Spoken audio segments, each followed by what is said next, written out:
Nessa parte aqui do assunto da icterícia neonatal, muita gente se confunde, que é a diferença da icterícia do aleitamento e da icterícia do leite materno. Porque muita gente pensa assim, qual que é a diferença se uma é aleitamento e outra é leite, e no aleitamento a criança bebe o leite.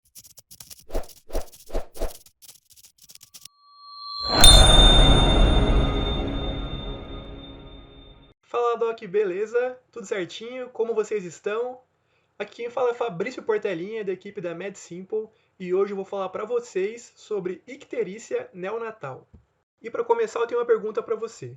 Você saberia dizer quais são todas as situações que a gente tem que se preocupar quando o recém-nascido tem icterícia? Sabe dizer de cabeça assim, numa vez só? E sabe dizer também qual a diferença de icterícia do leite materno e do aleitamento materno? Não? Sim? Eu tenho certeza que ao final desse vídeo você vai ser capaz de responder essas perguntas com facilidade. Me acompanhe aqui. Então, bora entender a icterícia neonatal. Além de te ajudar a entender, a gente vai te dar uns macetes exclusivos aqui da MedSimple para ajudar você a resgatar com mais facilidade os pontos mais importantes desse assunto. Beleza? Vamos lá então. Há uns meses atrás a gente perguntou na nossa página se a icterícia neonatal que ocorre nas primeiras 24 horas de vida geralmente é fisiológica ou patológica. O que você acha? Que é fisiológica ou patológica? Não sei o que você respondeu, mas o que a maioria das pessoas respondeu na página foi que achava que era fisiológica. 75% das pessoas, mais de 2.000 pessoas, participaram dessa enquete e responderam fisiológica, e apenas 25% respondeu patológica. Tá? Não vou dizer agora se está certo ou se está errado, mas no final dessa aula eu tenho certeza que você vai responder essa pergunta com uma facilidade absurda, beleza? Para a gente começar a entender a icterícia neonatal, é fundamental a gente conhecer o metabolismo da bilirrubina.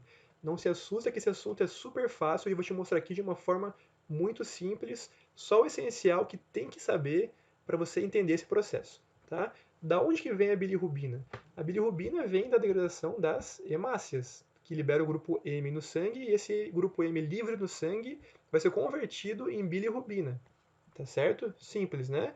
E qual bilirrubina que ele é convertido? Na bilirrubina indireta, tá? Que também é chamada de bilirrubina não conjugada, beleza? E quais são as formas que pode acontecer essa degradação das hemácias no sangue? Por hemólise, seja por infecção, seja por doenças autoimunes, policitemia, que é um excesso de hemácias no sangue, por exemplo, porque o bebê está num ambiente de extrema hipóxia e estresse intrauterino, isso estimula o rim a produzir mais eritropoietina, e a eritropoietina vai estimular a formação de mais hemácias. Muitas hemácias no sangue vão ser destruídas, porque todas não vão ter utilidade, e vão liberar o grupo M e vão formar a bilirrubina indireta. Também aqueles hematomas, já viram aqueles cefalohematomas e bossa serossanguínea na cabeça dos bebezinhos? Aquilo lá é um acúmulo de sangue inútil que vai ser destruído, as hemácias que tem ali, vai sobrar grupo M livre no sangue, que consequentemente vai ser convertido em bilirrubina indireta livre no sangue. Tá? E qual que é o problema de ter bilirrubina indireta livre no sangue? É porque ela passa a barreira hematoencefálica e pode chegar no cérebro e se impregnar nos núcleos da base, causando uma condição muito grave chamada kernicterus. Tá? Então, fica ligado porque icterícia pode significar aumento de bilirrubina indireta, que pode ir para o cérebro e causar kernicterus. E como que o nosso corpo impede de deixar a bilirrubina indireta livre no sangue para que ela não chegue no cérebro e cause kernicterus? É porque no nosso sangue a gente tem a albumina. E a bilirrubina indireta se liga à albumina. E dessa forma, quando as duas estão juntas, a bilirrubina indireta não passa a barreira hematoencefálica e não causa kernicterus. Tá? Mas tem algumas drogas que podem impedir, inibir essa ligação, deixando mais a bilirrubina indireta livre, o que é mais perigoso. Exemplos dessas drogas são AS, ceftriaxona, sulfonamidas, tá? Que assim elas inibem essa ligação, deixando mais a bilirrubina indireta livre. Uma grande aplicação disso é no tratamento das meningites. Né? Normalmente a gente trata a meningite empiricamente com o quê? Ceftriaxona. Tá? Mas lembre que no recém-nascido, no período neonatal, a gente não usa ceftriaxona. A gente tem que usar outra cefalosporina, como por exemplo a cefotaxima, que não iniba essa ligação para não ter risco de kernicterus, tá certo? Mas em condições normais, se a bilirrubina indireta se liga à albumina, ela consegue chegar no fígado para sofrer o processo de conjugação. onde a bilirrubina indireta é transformada em bilirrubina direta pela ação da enzima gliconiltransferase. Tá? Grava esse nome, gliconiltransferase. E lembre que a bilirrubina direta também é chamada de bilirrubina conjugada e a bilirrubina indireta de não conjugada. Muita gente confunde esses dois nomes, conjugada com indireta e etc. Como você nunca mais vai errar isso? Grava esse macete. Bilirrubina não conjugada é a bilirrubina indireta, porque não conjugada tem o N de não, também tem N indireta, tá? Que não tem indireta, tá? Então, não conjugada e indireta, porque tem o N, beleza? Não confunda nunca mais, tá? Então, vamos lá. A enzima gliconeotransferase que converte a bilirrubina indireta ou não conjugada em bilirrubina direta ou conjugada. Existem algumas doenças que cursam com deficiência ou ausência da enzima gliconiltransferase. Por exemplo, a de Gilbert, tá? Ou de Crigler-Najjar 1 e 2. Tá? Inclusive, a de Crigler-Najjar tipo 1 é a ausência completa dessa enzima. Beleza?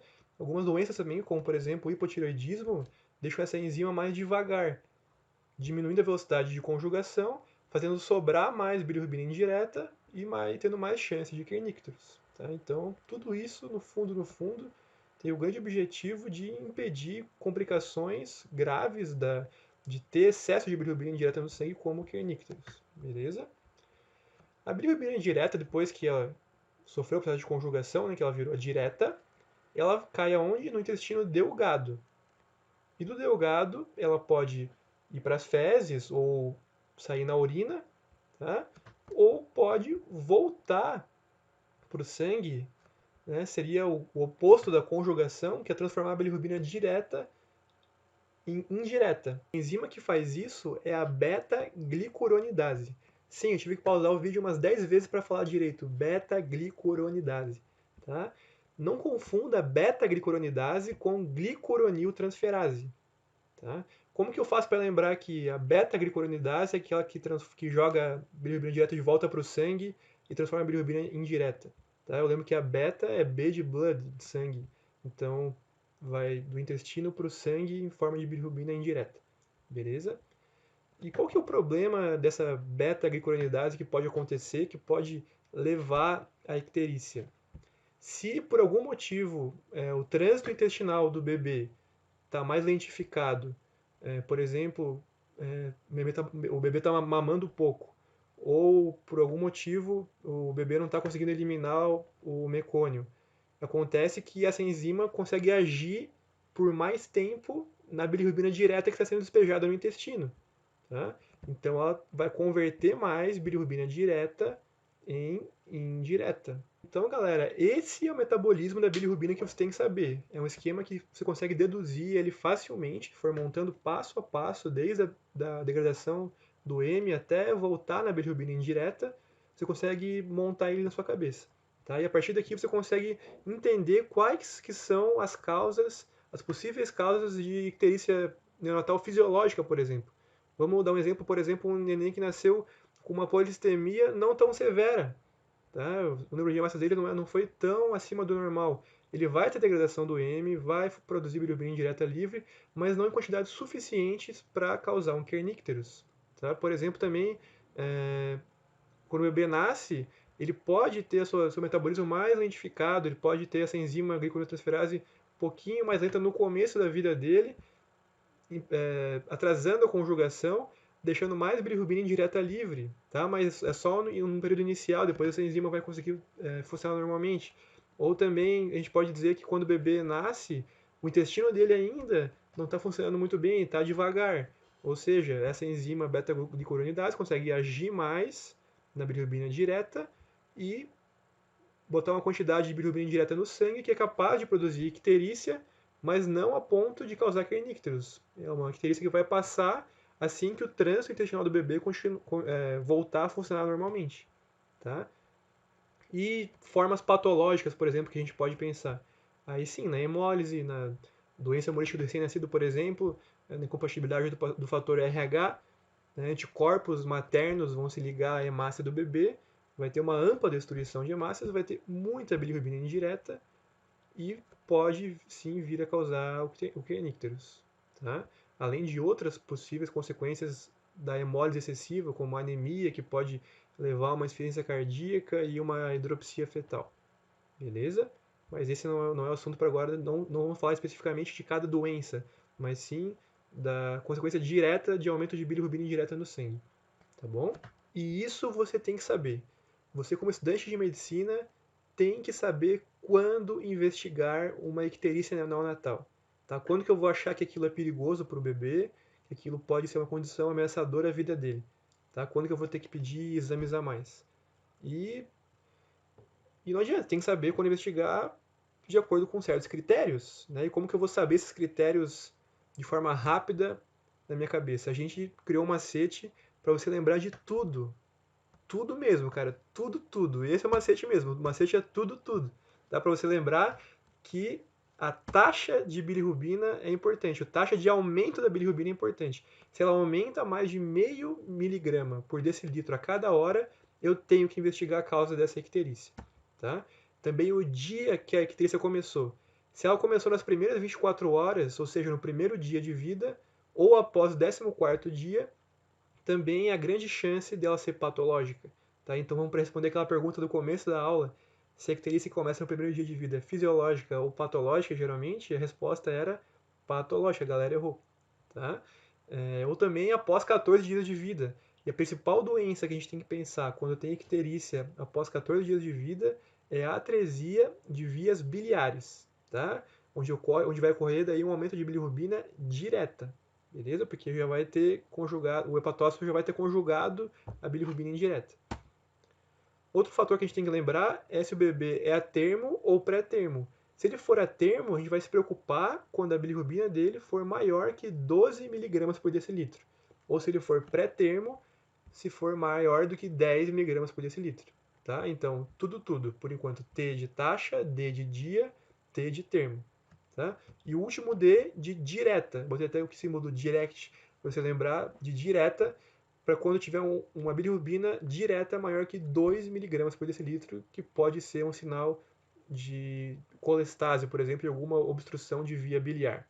Tá bom? Então o macete é tudo. Eu vou investigar tudo. Não esquece. Tenta lembrar disso sem olhar para a tela agora. Fecha o olho e tenta lembrar de tudo. T de taxa, D de dia, T de termo e outro D de direct. Agora, galera, essa parte aqui do assunto da icterícia neonatal, muita gente se confunde, que é a diferença da icterícia do aleitamento e da icterícia do leite materno. Porque muita gente pensa assim, qual que é a diferença se uma é aleitamento e outra é leite, e no aleitamento a criança bebe o leite, então dá na mesma, é feito ao mesmo? Não, não é, tá?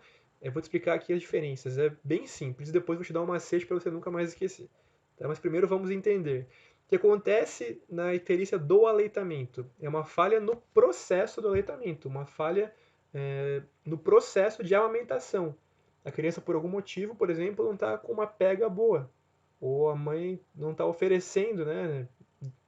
O aleitamento é por livre demanda e a mãe não oferece para ver se a criança está querendo mamar. E por esse motivo a criança está ingerindo pouco leite e o trânsito dela intestinal vai estar mais lentificado, porque não tem volume de leite passando ali para estimular esse trânsito intestinal. E lembra que eu falei para vocês que quando o trânsito intestinal está lento, aquela enzima beta-glucuronidase consegue agir em maior quantidade, vamos dizer assim, ela consegue agir mais na bilirrubina direta, que está no intestinal, e converter ela e transferir ela para o sangue em forma de bilirrubina indireta. Lembra do blood, tá? De sangue? Bilirrubina indireta no sangue. Tá?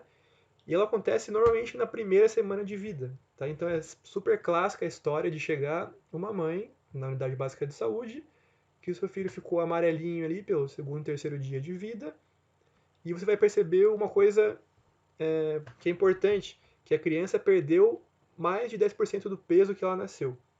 Porque é normal a criança perder até 10% do peso de nascimento na primeira semana de vida.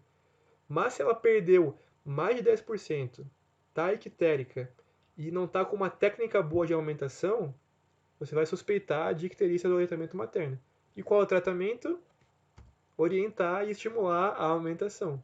Tá? Que, como tudo em pediatria, né, e recém-nascidos, aí é cura para tudo, né? Aleitamento materno.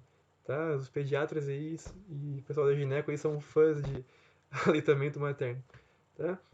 E agora, qual que é a diferença para do leite materno? Ah, mas ela bebeu leite, então não tinha que fazer o efeito. Justamente esse é o ponto. Aqui, a criança bebeu pouco leite, e por isso ela não vai ter trânsito intestinal e vai agir mais a enzima beta-glucuronidase, deixando a criança ictérica, tá? Aqui ela vai estar bebendo leite, tá? Mas em quantidades maiores, ou talvez porque esse leite tem a enzima chamada beta-glucuronidase, tá? O leite materno tem essa enzima. E o que acontece? Ela converte bilirrubina direta e indireta para o sangue, deixando o bebê ictérico. Só que ela costuma acontecer mais após a primeira semana de vida, depois que o bebê já ingeriu bastante leite, tá? E qual que vai ser o tratamento disso? Se é o leite o problema, infelizmente, pasmem, na pediatria, você pede para a mãe interromper a amamentação por 24 a 48 horas. Sim, é horror, meu Deus, a criança não vai mamar. Como é que os pediatras vão achar disso? Né? Mas é esse o tratamento. Mas, olha só como o aleitamento materno o aleitamento é sagrado na pediatria. Depois que a mãe interrompe a amamentação por 24 a 48 horas, a bilirrubina cai, normaliza, e se ela voltar a amamentar a criança, a bilirrubina não vai subir. Tá? Viram como é incrível essa parte de o poder e a magia da amamentação, né? Então, para você, agora eu vou falar uma macete para você não esquecer, não confundir. Já entendemos, né? Aleitamento materno é do processo, do leite materno é do leite. Como que você vai lembrar que é do aleitamento materno que ocorre na primeira semana e do leite materno depois da primeira semana?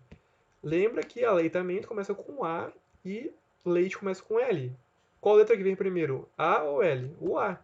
O A vem antes do L. Então você nunca mais vai confundir que a icterícia do aleitamento materno vem primeiro na primeira semana e do leite materno está depois da primeira semana. Beleza? Tratamento, galera. A gente viu agora há pouco como tratar os casos de icterícia do aleitamento e do leite materno. Mas como tratar os casos em que a gente não consegue controlar o aumento dos níveis de bilirrubina? Por exemplo, é uma criança que nasceu no primeiro dia com bilirrubina ou que está com níveis acima de 17 de bilirrubina, né, que são níveis altíssimos. O que eu vou fazer nessa criança? A conduta é fototerapia, gente. A fototerapia é basicamente você jogar uma luz azul na criança, num ambiente controlado, e ela vai fazer o quê? Ela vai transformar a bilirrubina indireta em uma forma não tóxica, né, que não consegue causar o kernicterus, por exemplo. Tem muita gente que acha que a fototerapia faz a conjugação de bilirrubina indireta para direta. Não, ela não faz isso. Ela torna a bilirrubina não conjugada, indireta, em uma forma não tóxica. O que acontece se você fazer a fototerapia num bebê que está com aumento de bilirrubina direta? Ele pode desenvolver uma síndrome chamada síndrome do bebê bronzeado, que ele fica todo uma cor meio como se tivesse bronzeado do sol mesmo, tá? O que significa isso? É que ele foi para fototerapia sem necessidade, porque a fototerapia tem a função de transformar a bilirrubina indireta em uma forma não tóxica, tá? E se a fototerapia não adiantar, o que eu vou fazer? Exsanguíneo transfusão, que é basicamente você tirar sangue do bebê e repor com o sangue de um banco de sangue, tá? Agora vamos tentar responder umas perguntinhas aqui, gente. Sobre a icterícia fisiológica, ela aparece nas primeiras 24 horas de vida? Aparece geralmente no segundo ou terceiro dia de vida? Aparece geralmente após 14 dias de vida? Ou cursa com níveis elevados de bilirrubina direta? Já vimos aqui que a icterícia fisiológica cursa com aumento de bilirrubina indireta. Tanto é que se for direta, tá lá no quando investigar, né, no TDTD, tudo, do D de direct que eu falei para vocês. Aparece geralmente após 14 dias de vida? Não, né? Lembra que após 14 dias de vida e nas primeiras 24 horas é para investigar uma icterícia patológica, tá? Então, sobrou pra gente aqui, aparece geralmente no segundo e terceiro dia de vida. Beleza? Mais uma perguntinha aqui pra gente. Todo recém-nascido com mais de 14 dias de icterícia com aumento de bilirrubina direta deve ser investigado para síndrome de Gilbert, atresia de vias biliares, síndrome de Crigler-Najjar tipo 1, síndrome de Crigler-Najjar tipo 2. A gente viu lá naquele macete do tudo que o primeiro D é sobre dia, que a gente tem que investigar icterícias que acontecem no primeiro dia de vida e depois do 14º dia de vida. E especialmente essa que ocorre depois do 14º dia de vida, a gente tem que pensar muito fortemente em atresia de vias biliares, que é uma condição gravíssima, que a criança tem que ser submetida a uma cirurgia chamada cirurgia de Kasai até no máximo 90 dias de vida. O ideal seria nos primeiros 60 dias, mas se ela conseguir até os 90 dias, já está de bom tamanho. Mas, e por que isso, né? Porque essa é uma doença que a criança, para poder sobreviver, ela necessariamente vai ter que fazer um transplante hepático. Se ela fizer essa cirurgia de Kasai, ela vai conseguir sobreviver por mais tempo sem fazer um transplante hepático. Ou seja, ela vai conseguir chegar numa idade que ela vai conseguir achar um doador adequado e com menos chance de rejeição para fazer um transplante com sucesso. Se ela não fizer a cirurgia até 90 dias de vida, ela vai ter que fazer um transplante já quando for pequenininha ainda. E as chances de o transplante não dar certo nessa idade mais precoce são muito maiores do que numa idade mais adulta. Tá bom? Então, por isso a importância de suspeitar de atresia de vias biliares em toda criança com icterícia depois da segunda semana de vida. Sobre as outras aqui, Gilbert e Crigler-Najjar são aquelas doenças que a gente tem uma deficiência ou ausência da enzima gliconeotransferase, que conjuga a bilirrubina indireta e direta. E lembrando que aqui na Crigler-Najjar tipo 1 é a ausência total dessa enzima. Por exemplo, tem uma medicação que chama fenobarbital, que ela acelera a conjugação. A gente pode dar para uma criança que está ictérica para acelerar a conjugação de indireta para direta. Se você der uma criança com Crigler-Najjar, não vai adiantar nada, porque ela não tem enzima, então é o mesmo que nada. Não vai acelerar a conjugação. Beleza? Então era isso, galera. Espero que tenham gostado. Como resumão da aula, a gente pode guardar essas duas informações dos macetes que a gente passou para vocês. Do tudo, a gente tem que investigar o tudo, que tem que ver a taxa de elevação da bilirrubina, se é maior do que 0,5 miligrama por decilitro a cada hora. O dia, se começou no primeiro dia ou se começou depois do 14º dia, a gente tem que investigar pensando numa icterícia patológica. T de termo, se um bebê a termo tiver que ter bilirrubina maior que 12 miligramas por decilitro, ou um bebê pré-termo tiver mais que 10 miligramas por decilitro de bilirrubina, a gente tem que investigar uma causa patológica que esteja causando isso. E por último, letra D de direct, a gente tem que lembrar de bilirrubina direta maior que 2 miligramas por decilitro, a gente tem que também pensar numa causa patológica para essa icterícia neonatal. Tá? Lembrando também no macetão, para não confundir icterícia do aleitamento materno e do leite materno, A vem antes do L, então o aleitamento vem antes do leite materno. Beleza? Espero do fundo do meu coração que a MedSimple tenha contribuído para o seu melhor entendimento sobre a icterícia neonatal e também que tenha facilitado a sua retenção e o resgate de informações importantes para você na sua própria prática, seja durante a faculdade de medicina, no internato ou até depois, conseguir agir de uma forma melhor com o seu paciente. Beleza? E também para as provas, né, que sempre acaba servindo esse tipo de informação. Beleza, gente? Se estiver vendo esse vídeo no YouTube, peço que deixe aqui o seu like, se inscreva no nosso canal, se estiver no Instagram, deixa aqui o seu like também, marque seus amigos, compartilhe esse vídeo para a galera ver, para a gente poder continuar espalhando a informação e ajudar cada vez mais os estudantes de medicina do Brasil. Beleza, gente? Um grande abraço. Tchau, tchau.